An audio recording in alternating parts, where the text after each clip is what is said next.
Financial markets పై పట్టు సాధించాలనుకునే వాళ్ళు Revanth conduct చేసే వెబినార్ కోసం ఈ నెంబర్ కి కాల్ చేయండి. నమస్తే, వెల్కమ్ టు సుమన్ టీవీ. నేను విష్ణు. ప్రస్తుతంతో పాటు amphi registered mutual fund distributor wealthy Chakradhar గారు ఉన్నారు. వారితో మాట్లాడదాం. సార్ చక్రధర్ గారు నమస్తే. సార్ నమస్తే సార్. సార్ చక్రధర్ గారు, ఇప్పుడు ఒక సింపుల్ టాపిక్ గురించి మాట్లాడుకుందాము. ఈ వీడియో ఎవరి కోసం అంటే, ఎవరి చేతిలో అయితే క్యాష్ ఉంటాయో అటువంటి వాళ్ళ కోసం. ఇప్పుడు చాలామంది ఏదైనా ప్రాపర్టీస్ అమ్ముతుంటారు. స్థలం అమ్మితేనో, లేదంటే ఏదైనా పొలం అమ్మితేనో, లేదంటే ఇంకేదన్నా బిల్డింగ్స్ అమ్ముకుంటే చాలామందికి చేతిలో క్యాష్ ఉంటుంది. ఒక 50 లక్షలు 40 లక్షలు ₹1,00,00,000 క్యాష్ ఉంటుంది. సో చాలామంది ఏం చేస్తారంటే, ఈ చేతిలో ఉన్న క్యాష్ని ఏం చేయాలి, దీన్ని తీసుకెళ్ళి ఎక్కడ ఇన్వెస్ట్ చేయాలి, సరే తీసుకెళ్ళి బ్యాంకులో వేద్దామంటే ట్యాక్స్లు మోత, సరే ఇంట్లో దాచిపెట్టుకుందామంటే దొంగల భయం, ఇలా రకరకాల డైలమాలో ఉంటారు చేతిలో క్యాష్ ఉంటే. కాబట్టి ఏదైనా ప్రాపర్టీస్ అమ్మినప్పుడు మన చేతిలో క్యాష్ ఉంటే దాన్ని తీసుకెళ్ళి ఎక్కడ సరైన ప్లేస్లో ఇన్వెస్ట్ చేయాలి అంటారు? అసలు ఇది చాలా మంచి క్వశ్చన్ అండి. నాకు చాలా రెగ్యులర్ కాల్స్ వస్తుంటాయి. మా క్లయింట్స్ కూడా వస్తారు మా ఆఫీస్కి. సరే మాకు ఏదో ల్యాండ్ అమ్మాం, కొంచెం క్యాష్ వచ్చింది, ఏం చేయాలి, మళ్ళీ ల్యాండ్ కొందామంటే మాకు దొరకట్లేదు, మంచి ల్యాండ్ దొరకట్లేదు. ఒక గ్యాప్ వచ్చాక 8 నెలలు గ్యాప్ ఉంటుంది. అది ఇంట్లో నాకు వచ్చి నిద్ర పట్టదు, ఊరికి వెళ్ళలేం, పెళ్లికి వెళ్ళలేం. ఎంతసేపు మన ధ్యాస అంతా ఇంట్లో ఎంత సేఫ్ గా ఉందో లేదా, బీరువా మీద ఉంటుంది, శ్రద్ధ అంతా ఉంటుంది. సో ఇట్లాంటి 3 ఆప్షన్స్ ఉన్నాయండి. కొన్ని కోఆపరేటివ్ సొసైటీ బ్యాంక్స్ లాగా ఉంటాయి, కొన్ని అది పాస్బుక్ కూడా ఇస్తారు. మనం అట్లాంటి కోఆపరేటివ్ సొసైటీస్ లో మనం కనుక డిపాజిట్ చేస్తే మనకి వాళ్ళు క్యాష్ తీసుకుంటారు. మనకి నెల వడ్డీ కూడా ఇస్తారు, మంత్లీ వడ్డీ కూడా క్యాష్ రూపంలోనే ఇస్తారు. మళ్ళీ ఎప్పుడైనా మనం ఫ్యూచర్ లో డిపాజిట్ విత్డ్రా చేసినప్పుడు మళ్ళీ మన క్యాష్ రూపంలోనే క్యాష్ ఇస్తారు. Cash to cash. పాస్బుక్ ఉంటుంది, పాన్ నెంబర్ ఇస్తే ఇవ్వచ్చు, లేకపోతే లేదు. సో లీగల్ గానే ఉంటుందండి, అంత ఆథెంటికేటెడ్ గానే, రెగ్యులేటెడ్ గానే ఉంది. సో అలాంటి కోఆపరేటివ్ సొసైటీస్ లో కనుక మనం ఇన్వెస్ట్మెంట్ చేస్తే 3 years కి కూడా వేసుకోవచ్చు, 3 years 5 years కూడా వేసుకోవచ్చు. డబుల్ అవుతుంది మన ఇన్వెస్ట్మెంట్ రిటర్న్. సో అట్లా ఫిక్స్డ్ డిపాజిట్ రూపంలో కూడా చేసుకోవచ్చు క్యాష్.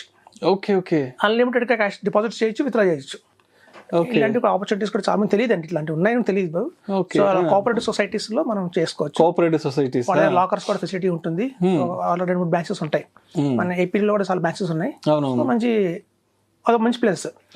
నెక్స్ట్ అది కాకుండా ఇంకేదైనా ఆఫర్ ఉందా, ఇంకోటి ఏదైనా ఆపర్చునిటీ ఇప్పుడు చూడండి, మనకి మియాపూర్, బాచ్పల్లి అటు సైడ్ మనకి single bedroom, double bedroom, triple bedroom అలా ఫ్లాట్స్ దొరుకుతాయి. అవన్నీ కూడా 80% కంప్లీట్ అయిపోయినవే. జస్ట్ ఏంటంటే ఫినిషింగ్ స్టేజ్ లో ఉన్న అపార్ట్మెంట్స్ లో ఉంటాయి. సో అట్లాంటి వాళ్ళకి ఏంటంటే మన బిల్డర్స్ కి మనం కనుక అప్రోచ్ అయితే మనకున్న అమౌంట్ బట్టి సింగిల్ బెడ్రూమ్ కావచ్చు, డబుల్ బెడ్రూమ్ కావచ్చు, సింగిల్ బెడ్రూమ్ కూడా విత్ కార్ పార్కింగ్ ఇస్తున్నారు ఇవాళ రేపు. సో అట్లాంటి అపార్ట్మెంట్స్ లో కూడా మనం బిల్డర్ క్యాష్ ఇస్తే అగ్రిమెంట్ చేస్తారు, రిజిస్ట్రేషన్ చేసి అగ్రిమెంట్ చేస్తారు. ఓకే బలన్న ఫ్లాట్ 202 మీది అని చెప్పి రాస్తారు. సో ఫైనల్ గా కంప్లీట్ అయిపోయిన తర్వాత మనం ఎవరైతే బయర్ ఉంటారో వాళ్ళు బ్యాంక్కి వెళ్ళి లోన్ తీసుకొని మనం ఫ్లాట్ కొంటారు. రిజిస్ట్రేషన్ అప్పుడు మన బిల్డర్ చేస్తారు. దాన్ని త్రై-పార్టీ అగ్రిమెంట్ అంటారు సార్. త్రై-పార్టీ అగ్రిమెంట్ అంటే ఫ్లాట్ మంది అగ్రిమెంట్ చేశారు, ఆ ఫ్లాట్ మందే, మన ఓనర్. దానికి కొనుక్కుంటే వాళ్ళు వేరే ఉంటారు. ఎవరైతే అందులో ఉందాం అనుకుంటున్నారో, బ్యాంక్ లో వెళ్దాం అనుకుంటున్నారో వాళ్ళు రిజిస్ట్రేషన్ కాలేదు కాబట్టి బిల్డర్ రిజిస్ట్రేషన్ చేస్తారు. ఇలా త్రై-పార్టీ అగ్రిమెంట్ కింద కూడా మనం ఈ ఉన్న క్యాష్ అంతా కూడా మనం బయట కింద మార్చుకోవచ్చు. ఫర్దర్ గా మనం పిఎంఎస్ లో వేద్దామా, ఏఎఫ్ లో వేద్దామా, మ్యూచువల్ ఫండ్స్ లో వేసుకుందామా అనేది వాళ్ళ ఇష్టం. సో అదొక ఆప్షన్ ఉంది. ఇంకో ఆప్షన్ ఏంటంటే, మన దగ్గర కనుక 5 lakhs 10 lakhs క్యాష్ గా ఉంది అంటే, ఇప్పుడు చాలా చోట్ల చూడండి మనకి ఈ ఫార్మ్ ల్యాండ్స్ అంటారు. ఫార్మ్ ల్యాండ్స్ అంటే మనకి జహీరాబాద్, లేకపోతే మనకి ఇక్కడ బుదేరా దగ్గర కావచ్చు, నారాయణఖేడ్ కావచ్చు, చాలా ఫేమస్ ఉన్నాయి. సో ఇప్పుడు కాలక్రమంలో ఏంటంటే కొంచెం బాగా డెవలప్ అవుతున్నాయి కాబట్టి ఆ ఏరియాస్ అన్ని కూడా ఇప్పుడు అన్నింటినీ ఆ ఫార్మ్ ల్యాండ్స్ ని డిటిటిసి లేఅవుట్ కింద కన్వర్ట్ చేస్తున్నారు. లేఅవుట్ కింద మారుస్తున్నప్పుడు ఏమవుతుందంటే మనకి మంచి గిట్టుబాటు ధరలో మనకి ల్యాండ్స్ దొరుకుతాయండి. వాళ్ళు కూడా క్యాష్ ఇచ్చినప్పుడు ఏమవుతుందంటే, ఒక గుంటనేమో మామూలుగా పాస్బుక్ ద్వారా ఇస్తారు, ఇంకో గుంట ల్యాండ్ కన్వర్షన్ రిజిస్ట్రేషన్ చేస్తారు. సో అప్పుడు ఓపెన్ ప్లాట్స్ చేస్తున్నారు అనమాట. సో ఇప్పటిదాకా ఏంటంటే ఫార్మ్ ల్యాండ్స్ చాలా ప్రసిద్ధి. మన నారాయణఖేడ్ కానివ్వండి, ఇవన్నీ చూస్తే ఆటో వెనకాల కూడా 5 lakhs కి 5 గుంటాస్ అన్ని కనిపిస్తుంటాయి. సో ఇట్లాంటి ఫార్మ్ ల్యాండ్స్ అన్ని కూడా ఇప్పుడు ఉన్న గవర్నమెంట్ రూల్స్ ప్రకారం వాటిని లేఅవుట్స్ కింద మారుస్తున్నారు. సో ఇట్లాంటి కన్వర్షన్లో కూడా మనం కనుక క్యాష్ ఇస్తే ఒక 3 years 5 years వెయిట్ చేస్తే మంచి ఫార్మ్ ల్యాండ్ గా డిటిటిసి లేఅవుట్ గా మారుతుంది కాబట్టి స్క్వేర్ యార్డ్స్ లో తర్వాత మనం ఎవరికైనా అమ్ముకోవచ్చు. సో ఇట్లా మన క్యాష్ కనుక మన చేతిలో ఉంది అంటే ఫస్ట్ బెస్ట్ ఆప్షన్ అంటే కోఆపరేటివ్ సొసైటీస్. మనకి ఎందుకంటే లిక్విడ్ ఇంట్రెస్ట్ కూడా వస్తుంది, వడ్డీ కూడా ఇస్తారు కాబట్టి. మనకి ఇంట్లో పాస్బుక్ ఉంటుంది దానికి. సో ఇంట్లో ఉంటే వడ్డీ రాదు. సో అక్కడ మనకి సొసైటీస్ లో ఉంటాయి కాబట్టి వడ్డీ కూడా వస్తుంది. సో అట్లా మనం అంతే ఇన్వెస్ట్ చేయొచ్చు, అంతే విత్డ్రా చేసుకోవచ్చు.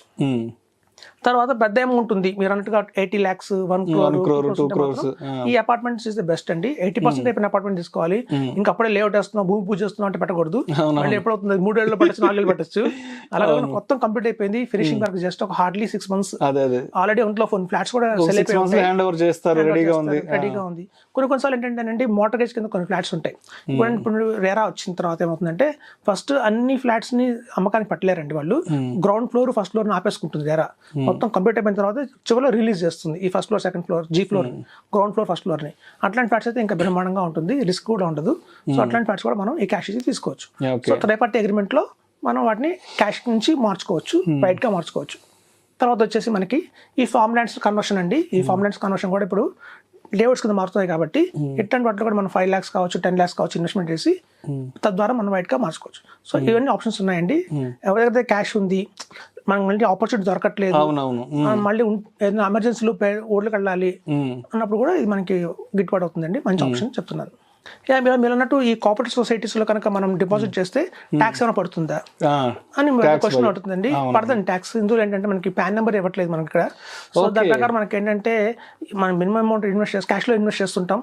టీడీఎస్లు అలాంటి వీటిలో ఏం జరగవు, మనకి మళ్ళీ క్యాష్ లోనే ఇస్తారు. జస్ట్ మనం వడ్డీకి ఇచ్చినట్టు డబ్బులు. సో మనం తెలియని వాళ్ళకి వడ్డీకి ఇస్తే మనం చెప్పలేము మళ్ళీ తిరిగి వస్తుందో లేదో, మొహమాటం కొద్ది అరగలేము మళ్ళీ తిరిగి వాళ్ళని. సో అట్లాంటి కంటే కూడా కోఆపరేటివ్ సొసైటీలో ఇన్వెస్ట్ చేస్తే మనకి ట్యాక్స్ బాధ కూడా ఉండదు. సో మనం క్యాష్ డిపాజిట్ చేస్తాం, మళ్ళీ క్యాష్ డిపాజిట్ తీసుకుంటాం, క్యాష్ విత్డ్రా చేసుకుంటాం. సో కాబట్టి ఇది ఒక మంచి ఆప్షన్ అండి. ఇందులో కూడా 6 months కి 1 year కి 3 years కి 5 years 10 years ఉన్నాయి. సో వాళ్ళు ఎక్కువ కాలం ఉంటే మాత్రం మనకి మంచిగా రిటర్న్ అయితే వస్తుంది, డబల్ ద అమౌంట్ కూడా వస్తుంది. 5 years అయితే డబల్ గా అమౌంట్ అవుతుంది. సో అట్లాంటి మంచి మంచి ఆప్షన్స్ కూడా ఉన్నాయి. సో కాబట్టి ఎవరైనా తెలిసిన అడ్వైజర్ సంప్రదించి ఇట్లాంటి ద్వారా ఇన్వెస్ట్ చేసుకుంటే కనుక మీకు సేఫ్టీ ఉంటుంది చెప్తున్నాను. Right. Thank you sir. Thank you so much Chakradhar garu. Thank you. చేతిలో క్యాష్ ఉన్నప్పుడు తీసుకెళ్ళి ఎటువంటి ఇన్వెస్ట్మెంట్స్లో పెడితే మంచి సేఫ్ ఇన్వెస్ట్మెంట్స్గా అవుతాయి చక్కగా తెలియజేశారు. Thank you so much sir. Thanks.